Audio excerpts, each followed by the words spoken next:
Le Grand Matin Sud Radio, 7h-10h, Maxime Liédo. Il est 7h13 sur Sud Radio et à la une ce matin. On est du côté de Lyon après un incendie hier, visiblement en lien avec le narcotrafic, qui est une situation qui ne cesse de se dégrader dans ce coin-là. Bonjour Alexandre Vincendé. Oui, bonjour. Merci beaucoup d'être avec nous ce matin. Vous êtes le vice-président de la métropole de Lyon en charge de l'habitat et maire horizon de Rieux-la-Pape, où je le rappelais en introduction, déjà il y a quelques mois, votre ville avait été victime d'un spectacle assez triste lié au narcotrafic. Mais pour commencer, 3 personnes hier matin ont perdu la vie, 14 ont été blessées, quelques heures après le choc qu'a connu Décines Charpieu. Est-ce que vous pouvez l'affirmer ce matin ? Oui, c'est définitivement des éléments, ou en tout cas des actes qui sont en lien avec le narcotrafic. En tout cas, dans le quartier où nous étions hier avec la présidente de la métropole et les élus de Décines, en tout cas, tout laisse à penser que oui, en tout cas déjà l'incendie est d'origine criminelle et que dans ce quartier, il y a une guerre de territoire entre personnes qui souhaitent mettre la main sur un point de deal. C'est ce que nous disent les habitants et c'est ce que disent les premiers éléments en tout cas de l'enquête. Et il y a encore beaucoup de moyens policiers qui ont été déployés ces derniers jours. En fait, visiblement, et j'ai eu Laurence Fautra aussi, la maire de Décines, qui est la maire de Décines, qui nous le dit. Elle voit depuis plusieurs semaines, elle voit les choses s'envenimer, s'enquister dans ce quartier-là, parce que vous avez une guerre de territoire pour pouvoir mettre la main sur ce secteur qui est générateur de revenus, parce qu'il y a un point de deal. Visiblement, c'est cela. Mais c'est à Décines, c'est à Lyon, c'est à Villeurbanne, c'est à Rieux-la-Pape. Et en fait, c'est pas que sur la métropole de Lyon, c'est sur la France entière. Mais dans la métropole de Lyon, en tout cas ces derniers mois, oui, c'est vrai qu'on voit très bien. Et nous, les maires, on le sait, et on le voit. On est sur le terrain, on est auprès de nos habitants, on se bat, on augmente nos effectifs de policiers municipaux. On met des moyens supplémentaires en place. Mais c'est vrai que quand vous êtes maire, il y a aussi le sujet, c'est que vous n'avez pas tous les pouvoirs et que face au narcotrafic, on est en première ligne, certes, mais il nous manque des outils. La loi narcotrafic a été votée il y a quelques mois, les décrets d'application commencent à sortir, mais entre le moment où elle commence à s'appliquer, le moment où elle est efficace, forcément il y a un délai qui s'étend et les narcotrafiquants eux accélèrent beaucoup plus vite que l'application de la loi. Et puis il y a quand même une autre chose, je le dis pour le vivre sur ma commune, notamment aussi parce que vous avez des mineurs de plus en plus jeunes qui sont liés qui sont dans le narcotrafic. Ils ont de moins en moins peur.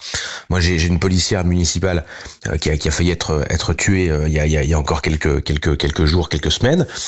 En fait, ils n'ont plus peur de rien. Et dans le même temps, nous avons un État qui est paralysé. Pourquoi il est paralysé, l'État ? Parce que on le voit à l'Assemblée nationale, on ne peut plus faire passer de loi, on ne peut plus adapter la législation. Et donc quand toute la chaîne de commandement est grippée, est entravée. Mais simplement pour revenir à ce que vous dites et le cœur de notre discussion, Alexandre Vincendé, c'est que quand vous parlez des habitants, et on l'imagine très en colère, qui disaient encore hier, du trafic dans notre quartier, il se passe rien. Des incendies, il se passe rien. Des meurtres, il ne se passe rien. Il est déjà trop tard. On a vu aussi une situation similaire et comparable du côté de Nice. Franchement, la plupart disent on est déjà en train de perdre le combat. Comment est-ce qu'on peut leur donner tort ? En ce moment, c'est vrai que c'est pas simple. Moi, je peux vous dire, on discute beaucoup entre plusieurs maires et on se dit, moi, c'est ce que j'ai dit d'ailleurs, ça a été repris. Je pense qu'on est à un moment de bascule. Et à un moment, c'est soit on bascule complètement. Quand vous dites ça, le moment de bascule, quand on voit les images, quand on voit ce qui se passe partout en France avec des situations comme ce qui s'est passé hier à Nice ou hier à Lyon, qui est le cœur de notre discussion, franchement, c'est quoi le moment de bascule ? Parce qu'on a déjà l'impression d'être bien dedans, là. C'est qu'en fait l'ultraviolence est en train de gagner tous les étages, tous les étages, et qu'en fait ils n'ont plus peur, ceux qui trafiquent n'ont plus peur d'attenter la vie. En fait, avant ils pouvaient s'attaquer entre eux, maintenant ils vont s'attaquer aux proches. Regardez à Écully qui est une ville résidentielle de la banlieue lyonnaise, on a il y a quelques semaines essayé de mettre le feu à une maison pour la brûler, donc pour brûler les occupants, et dedans vous aviez la sœur d'un narcotrafiquant très connu de l'agglomération. Qui est actuellement en prison. Ça veut dire qu'aujourd'hui, on s'attaque aux proches, on s'attaque aux familles, on s'attaque à la population, on s'attaque aux policiers, on menace les magistrats, etc. Mais parce qu'on est en train de tomber dans un moment de bascule où le narcotrafic génère tellement de revenus qu'aujourd'hui les enjeux financiers sont tels, la puissance de la demande est telle que évidemment, eh bien ça attise les convoitises. Et le vrai sujet, il faut aussi qu'on se le dise. Il y a bien sûr les trafiquants qu'il faut combattre pied à pied, et on se met tous en danger en le faisant, mais c'est notre devoir de le faire. Mais tous ceux qui nous écoutent et qui sont consommateurs sont responsables de cette situation.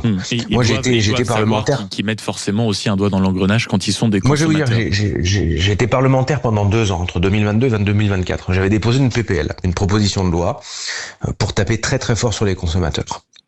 Et dire notamment, quand vous entrez par exemple dans la fonction publique et que vous devez passer la visite médicale pour rentrer dans la fonction publique, vous devez avoir un test de consommation de drogue obligatoire. Si vous êtes jugé, en tout cas si vous êtes détecté comme consommateur, vous ne pouvez pas rentrer dans la fonction publique. Ça paraît en effet pas policier, du bon sens, pas policier, pas magistrat, pas enseignant, pas chauffeur de bus, etc. Mais avec tout ce que vous nous décrivez en rappelant que vous êtes le vice-président de la métropole de Lyon en charge de l'habitat et maire horizon de Rieux-la-Pape, qu'est-ce que vous répondez ce matin en lisant le Figaro, par exemple, on découvre les propos du directeur de la police nationale qui affirme il n'y a pas de zone de non-droit en France. J'imagine qu'avec tout ce qui se passe, vous êtes en contact avec la machine de l'État, mais est-ce qu'ils sont suffisamment conscients de la situation sur place et plus globalement dans le pays? Parce que quand on lit ces propos le lendemain de tout ce qui s'est passé, ça paraît un peu, pour ne pas dire totalement déconnecté. Je dirais au directeur de la police, directeur général de la police nationale, qu'il y a peut-être pas totalement de zone de non-droit en France, mais on en est plus très loin. Et il est temps que, au-dessus de lui, parce que lui, en fait, c'est un fonctionnaire et il est pas responsable du manque de moyens. C'est pas lui qui est responsable du fait que aujourd'hui vous avez des gels.